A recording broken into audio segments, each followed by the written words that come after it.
Hello friends, welcome back to my channel exam crack Adda. आज हम यहाँ करेंगे सर्वनाम, जो सभी कॉम्पिटिटिव एग्ज़ाम में काम आता है और इससे 1 या 2 नंबर बनते हैं। सर्वनाम किसे कहते हैं? वह सब जो संज्ञा के बदले आए उसे सर्वनाम कहते हैं। जैसे मैं, तुम, हम, वह, आप, उसका, उसकी, वह आदि।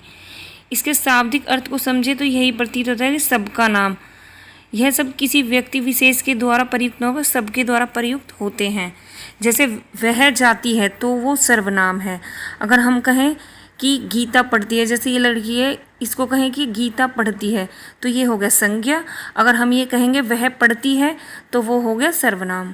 सर्वनाम के 6 भेद होते हैं: पुरुषवाचक सर्वनाम, निजवाचक सर्वनाम, निश्चयवाचक सर्वनाम, अनिश्चयवाचक सर्वनाम, प्रश्नवाचक सर्वनाम, संबंधवाचक सर्वनाम।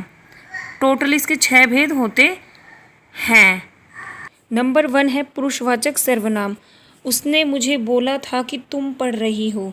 तो उपयुक्त वाक्यों को ध्यान से देखने पर पता चलता है कि इस वाक्य में 3 तरह के पुरुषवाचक शब्द आए हैं: उसने, मुझे और तुम। उसने मुझे बोला था कि तुम पढ़ रही हो, तो इसमें उसने, मुझे और तुम पुरुषवाचक सर्वनाम हैं। इन तीनों शब्दों में पुरुषवाचक सर्वनाम है। पुरुषवाचक 3 प्रकार के होते हैं।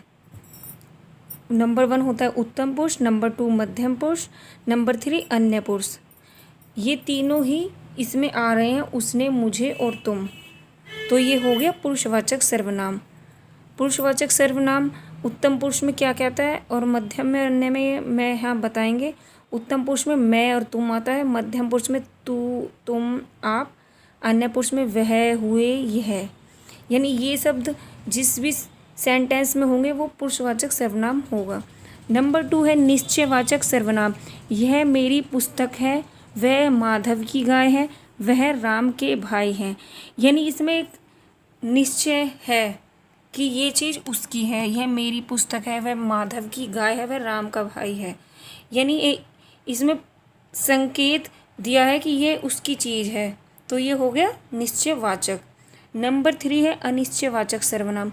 अनिश्चयवाचक सर्वनाम में कोई भी चीज़ फिक्स नहीं होगी, उसका कोई पता नहीं होगा कि वो किस की है, किस बेस पे है। जैसे इसमें कोई, कुछ सर्वनाम शब्द जहाँ आएंगे वो होगा अनिश्चयवाचक। अनिश्चयवाचक सर्वनाम वास्तविकता निश्चित नहीं करते हैं। नंबर 4 है संबंधवाचक सर्वनाम। जो कर्म करेगा फल उसी को मिलेगा, जिसकी लाठी उसकी भैंस, जैसा कर्म वैसा फल। यानी जिसमें जो, जिसकी, जैसा ऐसे शब्द आएंगे वो होगा संबंधवाचक, और जिनका एक दूसरे से संबंध जुड़ेगा। जो, उसे, जिसकी, उसकी, जैसा, वैसे संबंधों में परस्पर संबंध की प्रतीति हो रही है, तो ऐसे शब्द संबंधवाचक शब्द कहलाएंगे। जिनका आपस में एक दूसरे से संबंध हो वो संबंधवाचक कहलाएंगे। नंबर 5 है प्रश्नवाचक सर्वनाम। तुम क्या कर रहे हो? राम पास हो गया। मास्टर जी का क्या नाम है? वह कौन खड़ा है? यह काम कैसे हुआ?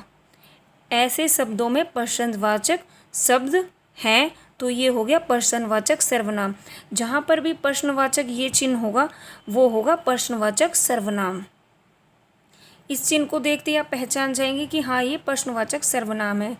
प्रश्नवाचक में क्या, कौन, कहाँ, कब, कैसे आदि ये शब्द आएंगे, जिनको देखकर आप आसानी से समझ सकते हैं कि ये प्रश्नवाचक सर्वनाम है। नंबर 6 है निजवाचक सर्वनाम। मैं अपना कार्य स्वयं करता हूँ, मेरी माता भोजन अपने आप बनाती है, मैं अपनी गाड़ी से जाऊँगा, मैं अपने पिताजी के साथ जाऊँगा। यानी जिस में इंसान अपना काम स्वयं करे, ये तो वही निजवाचक सर्वनाम होता है। जैसे मेरी माता अपने आप खाना बनाती है। अपना, अपनी, मेरा, मेरी, जिस सार्वजनिक शब्दों का जिसमें बोध हो वो निजवाचक सर्वनाम होते हैं। जिसमें स्वयं का बोध हो वह निजवाचक कहलाते हैं।